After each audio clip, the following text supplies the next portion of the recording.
Hey guys, thanks for checking out another episode of Kenny's Record Collection, where I show you all the records I've been hoarding for the past 30 years. Today's episode is a special one because I'm going to talk about one of my all-time favorite bands, Faith No More. I've been listening to Faith No More since 1989, I think, and they've always been a big influence for me musically. I love everything they've done over the years. And I'm just going to show off some of the records I've collected. A lot of these I've had over 30 years. So here we go. This is an actual reissue of their first album, We Care a Lot. It's unopened. I've had a lot of incarnations of this record over the years. And my original copy that I had, I lost in a flood a few years back. So unfortunately, I don't have the original anymore, but I do have this. And it's actually got some demos on it. Yeah, it's got some unreleased demos and some other cool stuff. I never actually opened it. It's on Cool Arrow Records, which is Billy Gould's label. Billy Gould from Faith No More. All right, moving on. Introduce Yourself. This is a music on vinyl reissue. I'm personally not a fan of the reissues that this company does, especially Faith No More related.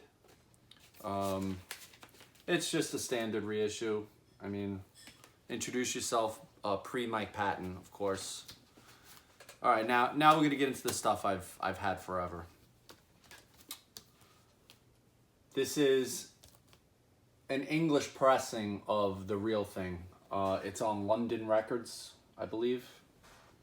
I haven't taken it out of the sleeve. London / 1989 pressing. It's got the inner sleeve. London Records. In America, they were on Slash, Warner Brothers at that time. Awesome Real Thing artwork. Can't get enough of that. Got the back sleeve. Real cool stuff. At this point, the record labels were really pushing Faith No More, so they were releasing as many incarnations of their singles as they could possibly pump out. So here's a cool one of Epic. This is a cutout disc. With Mike Patton. Looks like he's jumping off a monitor or something like that, or off the drum riser. And they decided to make it a cool little die cut picture disc, however you want to call it. It's got Epic on one side and Falling to Pieces on the other. Kind of cool. I don't think I've ever played this, because what would be the point? But yeah, pretty cool. This is a Falling to Pieces 12-inch. London Records. It's got some live tracks on the back. The reason I don't have this cover is because it was a fold-out poster, and that poster is framed on my wall right over there. It's a quote from Slash. When they were promoting The Real Thing, they put posters all over, somewhere in London, I guess, promoting The Real Thing, and it was a quote from Slash saying, "Faith No More are effing brilliant." So I have that framed on my wall. Here's the regular Falling to Pieces 12-inch. It's got Underwater Love live and From Out of Nowhere live on the B-side. And also We Care a Lot as the second track on side A. Pretty cool. This is nice. The famous "You Fat Bastards" photo. They're all standing there in their underwear. This is a From Out of Nowhere single. But the cool thing about this is From Out of Nowhere is a remix So it's not the craziest remix, but there are some definitely interesting differences with it. If you want to search that out, it's pretty cool. And then it's got some live tracks from performance that they recorded for the radio. So it's got Woodpecker from Mars, The Real Thing, and Epic. Good stuff. Now here's a regular From Out of Nowhere 12-inch. This has From Out of Nowhere, and then the B-side is great. It's got two, at the time, unreleased tracks, the Cowboy song and The Grade. If you're a Faith No More fan and you don't know the song, the Cowboy song, you have to hear it. It's unbelievable. I love that song. It's one of my favorite Faith No More songs, and I'm a huge fan. So check that out. And then the second song is called The Grade. That's an instrumental. It's just Jim Martin. It's kind of like a bluegrass little ditty.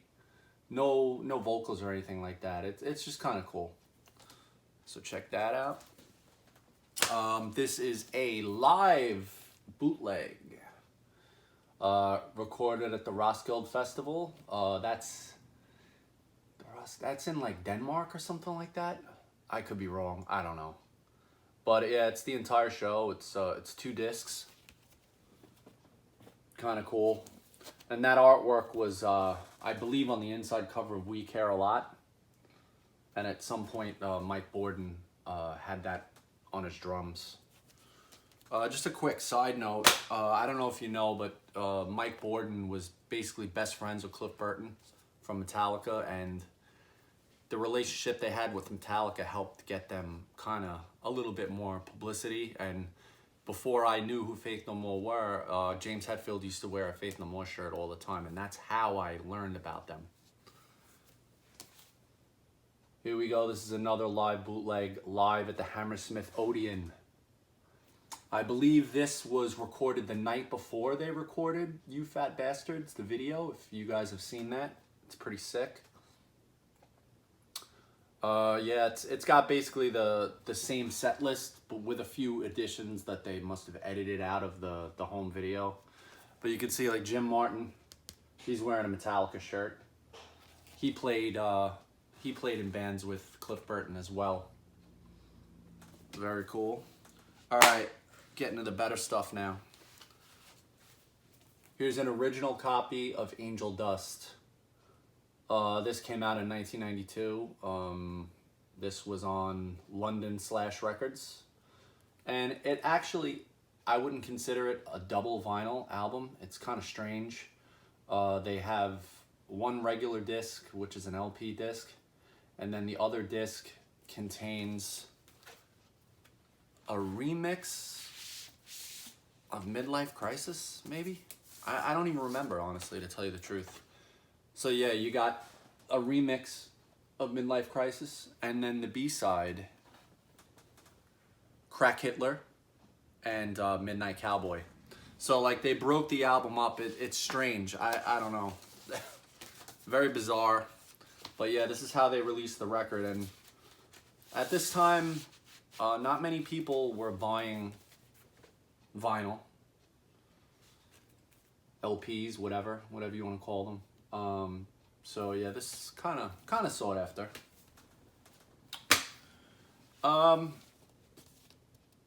Small Victory. This is a 12-inch single. So it's 4 different versions of Small Victory, remixed by Youth. Off the top of my head, I can't remember who Youth was in. Maybe in Killing Joke. I'm horrible, I can't remember. But this is some remixes, very very cool remixes, kind of more like not club mixes, but just crazy. And then there's also Malpractice is on this, which Malpractice is one of my favorite Faith No More songs. It's so sick. Now this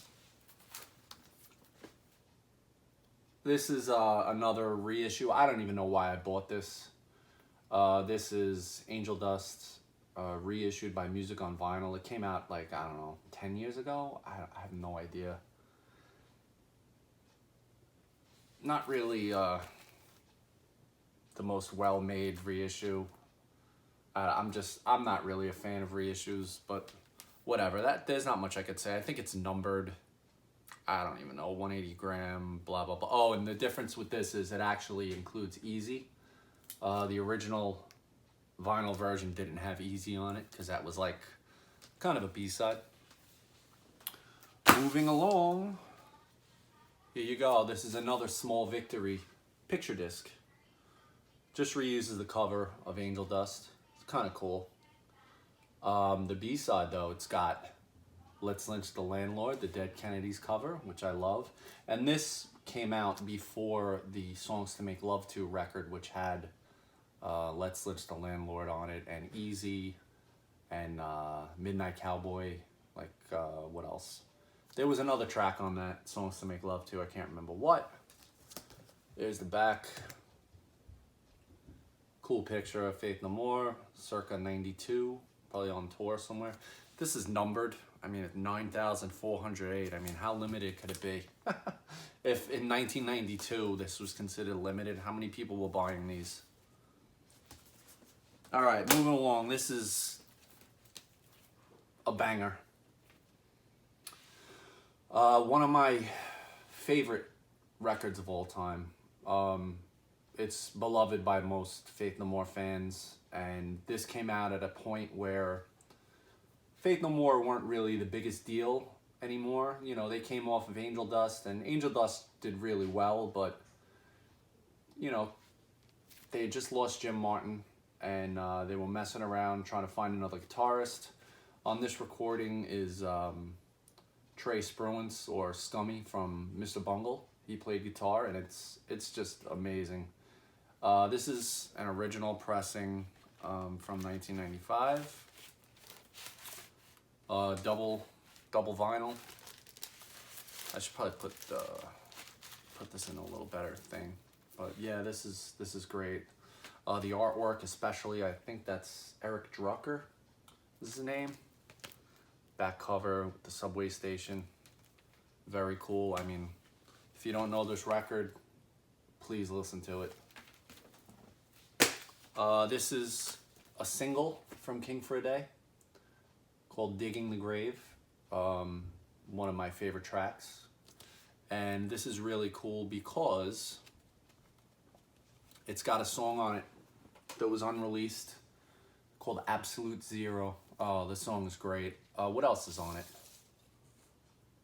Oh, and you got Digging in the Grave and Ugly in the Morning, which are tracks from the album. Absolute Zero, and then Get Out from the album. But there's the hype sticker that was on it. It says limited edition blue vinyl.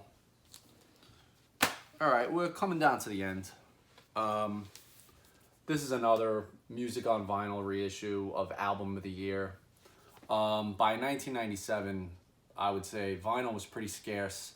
Maybe in the UK you could grab this in a store, but the stores I was going to at that time, they were not ordering Faith No More records. I don't know if there is a US pressing of this, but whatever. I didn't have it, long story short. So this is a decent reissue. One thing that angered me about this when it came out, and I even sent Music on Vinyl like a kind of strongly worded email telling them to step their game up, but on the back cover, you probably can't read it from what I'm showing you, but it says, originally released in 1992. So they totally screwed up. They literally copied and pasted, like literally verbatim copied and pasted the copyright information from their Angel Dust reissue. So I don't know, it left a bad taste in my mouth. But hey, this is a great album. And then here, coming down to the end, you know what this is. Their most recent album, Soul Invictus. They got back together, what, 10 years ago? Whatever it was.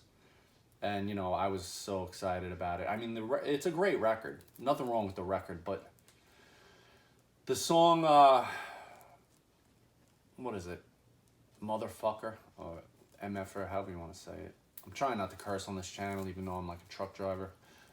That's one of the worst songs ever. I just cannot stand that song. The rest of the album is solid, but that song, it's just, ugh. I feel like they kind of recorded it as a joke. I would take this out, but I don't even know if I ever opened it all the way, to tell you the truth. But yeah, it's supposed to be gold. I never even opened it. Crazy. So yeah, hope you enjoyed watching my my Faith No More video. If you can, subscribe to my channel. Check out my other videos, and I'll talk to you guys soon. Thanks.